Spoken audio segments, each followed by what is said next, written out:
김태호의 중개사TV 2021년 32회 공인중개사 시험 민법 58번 점유권에 관한 설명으로 틀린 것, 점유권에 관련된 문제를 풉니다. 자, 점유권은 매년 한 문제씩 나오죠. 그리고 점유권은 공부할 분량도 많고 공부할 내용도 많습니다. 결코 쉬운 문제가 아닙니다. 자, 공부할 분량이 많다는 것은 점유권을 기본서로 공부하면 점수가 잘 나오지 않습니다. 공부할 분량이 너무 많고 너무 깊숙이 공부하는 거죠. 자, 점유권 기출문제에서 매년 반복되는 것을 먼저 잡아야 됩니다. 기출문제에서 매년 반복되는 것은 그렇게 넓게 문제가 나오지 않아요. 자, 점유권 하면 먼저 세 가지를 반드시 외우고 점유권의 종류를 반드시 외웁니다. 자, 점유권 나오면 세 가지는 반드시 머릿속에 있어야 돼요. 시험 볼 때까지. 첫째, 점유권은 본권이 아니다. 1번입니다. 1번, 점유권은 본권이 아니다. 본권은 소유권을 말합니다. 소유권과 그에 파생되는 권리, 용익물권, 저당물권, 그 다음에 소유권, 소유권과 지상권, 지역권, 전세권, 저당권, 근저당권, 유치권, 질권. 자, 이런 법률상 인정되는 법률의 규정에 의한 물권을 소유권, 본권이라 그럽니다. 소유권에 의해 파생된 권리를 본권이라 그러고, 점유권은 객관적으로 사실상 지배하는 권리를 점유권이라 그럽니다. 점유권은 소유권과 별개의 개념이다. 그걸 뭐라고 한다? 본권이 아니다. 자, 1번 점유권은 본권이 아니다. 그리고 2번 점유권은 모든 것을 추정해줍니다. 국가가 정정당당하게 사실상 지배하는 것으로 추정을 해줍니다. 그래서 자주점유도 추정해주고 적법한 점유로 추정해주고 선의의 점유자로 추정하고 평온 공연하게 점유한 것으로 추정합니다. 하지만 무과실은 추정하지 않습니다. 자, 점유권자에게는 무과실을 추정하지 않는다. 무과실이라는 것은 주의 의무 위반이 없다는 건데 점유는 객관적으로 사실상 점유하는 것을 말하지 주의 의무 관계가 아닙니다. 주의 의무를 위반해서 점유했는지 주의 의무를 다하고 점유했는지 그것을 보지 않는다 이겁니다. 그래서 점유권에는 무과실을 추정하지 않는다. 예, 점유권의 지문에 무과실도 추정한다고 가운데 무과실이라는 단어가 딱 들어갑니다. 적법, 무과실, 선의, 평온, 공연하게 추정한다. 이렇게 하면 무조건 틀려요. 무과실이 반드시 그 단어에 들어가면 안 됩니다. 추정한다는 단어에 무과실은 들어가면 안 됩니다. 점유권은 반드시 적법하게 점유하는 걸로, 그 다음에 자주점유, 선의점유, 그 다음에 평온, 공연하게 점유하는 것으로 추정하지 무과실은 추정하지 않는다. 점유권은 본권이 아니다. 이 두 가지는 반드시 기억하셔야 됩니다. 그리고 점유권은 소유권과 별개의 개념이기 때문에 혼동으로 소멸하지 않는다. 혼동이라는 것은 소유권자가 소유를 하면 그 밑에 있는 파생되는 권리가 없어지는 걸 말합니다. 지상권자가 소유하면은 지상권이 없어지는 거죠. 전세권자가 그 집을 사면은 주인이기 때문에 전세권이 없어지는 거죠. 그러니까 소유권은 혼동으로 나머지 파생되는 권리를 소멸시키는데 점유권은 혼동으로 점유권을 소멸하지 않습니다. 소유권자가 점유권을 소멸하지 않아요. 소유권자가 점유권도 같이 갖고 가는 거지. 그래서 점유권은 파생되는 권리가 아니기 때문에 혼동하더라도 소유권자가 되더라도 점유권은 소멸하지 않습니다. 점유권은 혼동으로 소멸하지 않는다. 그리고 점유권은 본권이 아니다. 점유권은 무과실은 추정하지 않는다. 점유권은 소멸시효가 진행되지 않습니다. 점유권에는 소멸시효라는 게 없다. 이 정도를 반드시 갖고 와야 됩니다. 시험 볼 때까지 1번 점유권은 본권이 아니다. 2번 점유권은 무과실은 추정되지 않는다. 3번 점유권은 혼동, 소유권자가 되더라도 점유권은 소멸하지 않는다. 4번 점유권은 소멸시효가 진행되지 않는다. 이걸 반드시 기억하시고 점유권의 종류에는 직접 점유, 직접 현재 점유하는 자를 직접 점유, 간접 점유, 직접 점유자의 뒤에 관리 감독을 하는 자를 간접 점유, 간접 점유도 점유권을 인정한다. 직접 점유자, 간접 점유자, 점유권을 다 인정하죠. 그 다음에 선의의 점유자, 악의의 점유자, 남의 것인지를 모르고 순수하게 점유한 자를 선의의 점유자. 그러니까 선의의 점유자는 추정한다니까요. 악의의 점유자는 남의 것인지를 알면서도 점유한 자, 임차인, 그러죠. 임차인, 전세권자, 타 계약관계에 의해서 계약서에 의해서 점유한 자를 악의의 점유자 또는 타주 점유자, 그죠? 남의 것인지를 알면서도 점유하는 자, 악의의 점유자 또는 남의 것인지를 모르면서 순수하게 점유한 자, 선의의 점유자. 그리고 내 것으로 만들려는 의사를 갖고 점유한 자, 자주 점유자. 매매를 하면은 자주 점유자죠. 내 걸로 만들었으니까 샀을 거 아닙니까? 매수로 인한 점유는 자주 점유로 갑니다. 자주 점유. 그리고 계약 관계에 의한 점유는 타주 점유죠. 남의 것인지를 뻔히 알고 내 걸로 만들려는 의사가 없는 점유자, 타주 점유자입니다. 임차인, 전세권자, 지상권자 이게 전부 다 타주의 점유자죠. 점유는 직접 점유, 간접 점유, 선의의 점유, 악의의 점유, 내 것으로 만들려는 의사가 있는 자주 점유, 내 것으로 만들려는 의사가 없는 타주 점유 이렇게 6가지로 크게 분류된다는 것을 알고 시험에 가면 됩니다. 그러면 선의와 악의의 구별은 소가 제기되는 순간 선의와 악의의 점유가 구별되는 겁니다.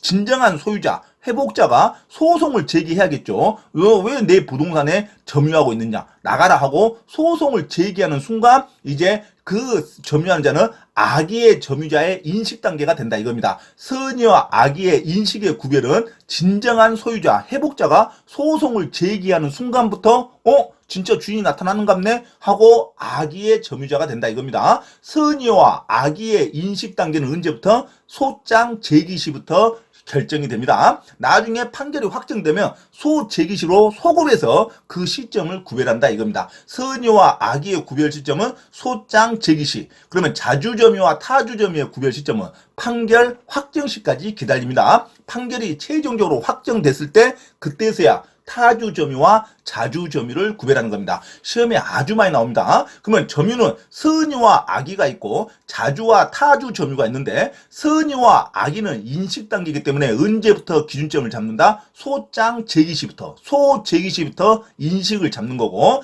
자주와 타주는 내 것으로 만들려는 의사가 있기 때문에 판결 확정시까지 기다린다. 자주 점유와 타주 점유는 판결 확정시부터 구별되는 거고 선의 점유와 악의 점유는 언제부터 구별된다? 소제기시부터 구별된다. 이걸 가장 문제에 많이 나옵니다. 그래서 점유권은 크게 직접 점유, 간접 점유, 선의의 점유, 악의의 점유. 선의의 점유라는 것은 남의 것을 모르고 순수하게 점유했기 때문에 자기가 사용료를 다 받아먹을 수 있어요. 내 것인지 알고 점유했기 때문에 사용료, 과실이라 그럽니다. 사용료를 취득한, 과실을 취득한 선의의 점유자는 나중에 진짜 주인에게 물건을 돌려줄 때 과실은 자기가 먹습니다. 돌려줄 필요 없어요. 하지만 그 부동산에 들어갔던 돈을 청구하면 안 되겠죠. 반드시 들어가야 할 돈, 통상의 필요비, 통상의 필요비는 청구할 수 없습니다. 하지만 유익비라는 것은 그걸로 해서 가액이 증가가 된 게 유익비이기 때문에 유익비는 언제든지 청구할 수 있고 통상의 필요비만큼은 주인에게 청구할 수 없다. 왜? 자기가 주인인지 알고 사용료를 다 받아 먹었잖아요. 그러니까 그 집을 보수공사한다든가 보일러 터진 거 공사하는 거 그런 것은 통상의 필요비로서 주인에게 주장 청구할 수 없습니다. 반환, 상환을 청구할 수 없다.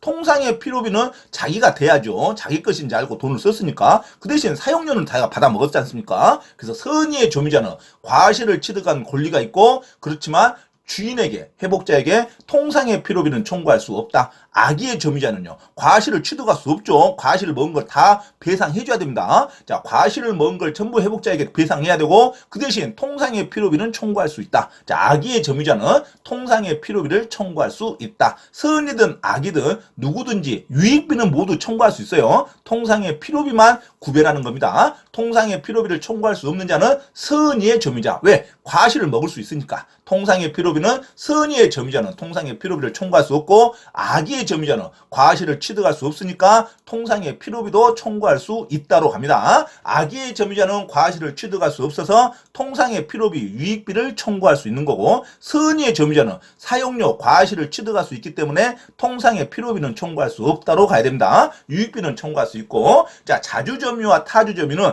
내 것으로 만들려는 의사가 있어야 되기 때문에 자주점유는 점유자가 자주점유를 주장해가지고 자 받아들이지 않았다 해서 자주점유는 함부로 추정이 번복되지 않습니다. 회복자 소송으로 진행해야 됩니다. 소유자가 소송에서 판결이 확정될 때 판결 확정 시에 패소로 판정되면 그때서야 타주 점유로 전환이 됩니다. 그래서 자주와 타주는 판결 확정 시에 기준이 되는 거고 선이냐 악이냐 인식의 문제는 소장 제기시로 소급해서 기준을 정한다. 이게 점유권의 핵심 문제입니다. 그러면 58번 점유권에 관한 설명으로 틀린 거 1번 특별한 사정이 없는 한 건물의 부지가 된 토지는 토지에 건물이 있어요. 그러니까 당연히 건물을 소유한 자가 그 토지도 소유하고 있는 것으로 봐야겠죠. 점유하고 있는 것으로 봐야겠죠. 예, 건물의 부지가 된 토지는 건물의 소유자가 점유하는 것으로 봐야 한다. 아니, 건물에 점유하는 것이 토지를 점유하는 거랑 마찬가지죠. 그 토지 위에 건물이 있으니까 건물에 들어가 있지. 그러면 토지의 마당에 들어가 있습니까? 그래서 건물의 부지가 된 토지는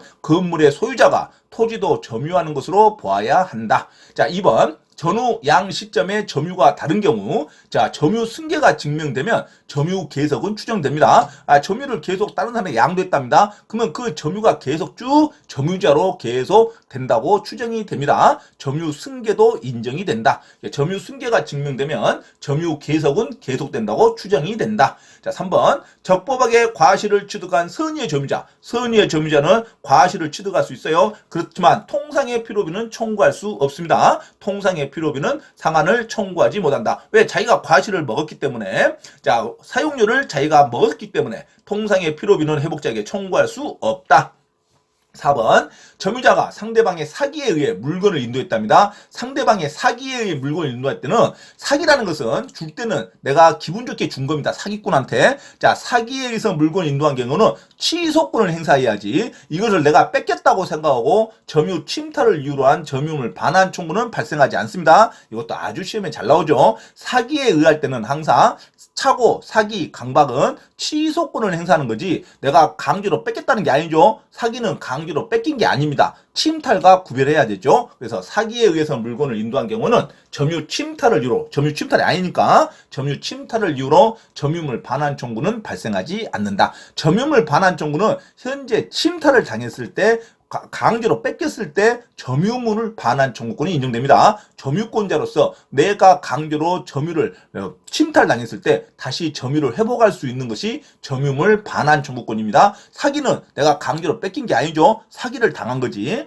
차고, 사기, 강박이라는 단어가 나오면 취소권을 행사하는 거지 점유물 반환 청구권은 발생하지 않는다로 가야 됩니다. 다 맞는 말이죠. 그래서 정답이 5번으로 갑니다. 자, 5번은 선의의 점유자가 본권에 소해서 패소하며 선의의 점유자가 진정한 소유자하고 소송했는데 진정한 소유자한테 졌답니다. 그러면 물건을 돌려줘야 되죠. 선의의 점유자가 맨 처음에는 내가 남의 건지를 모르고 점유했지만 본권에 소송해서 자, 점유권에 대한 소송에서 패소했답니다. 그럼 패소 확정 시부터 악의의 점유자가 보는 게 아니라 패소 확정 시는 자, 자주 점유와 타주 점유의 기준 시점이고 선이냐 악이냐 기준 시점은 상대방이 소를 제기한 순간부터 인식은 했겠죠. 아, 이거 내 것이 아닌갑다, 아닐 줄은 모른갑다 하고 인식을 했겠죠. 그래서 패소 확정 시가 아니라 소 제기 시부터 악의의 점유자로 봅니다. 그래서 선의와 악의의 점유자의 기준 시점은 뭐다? 패소 확정이 아니라 소 제기 시의 기준점을 본다. 정답은 5번으로 기억하시기 바랍니다.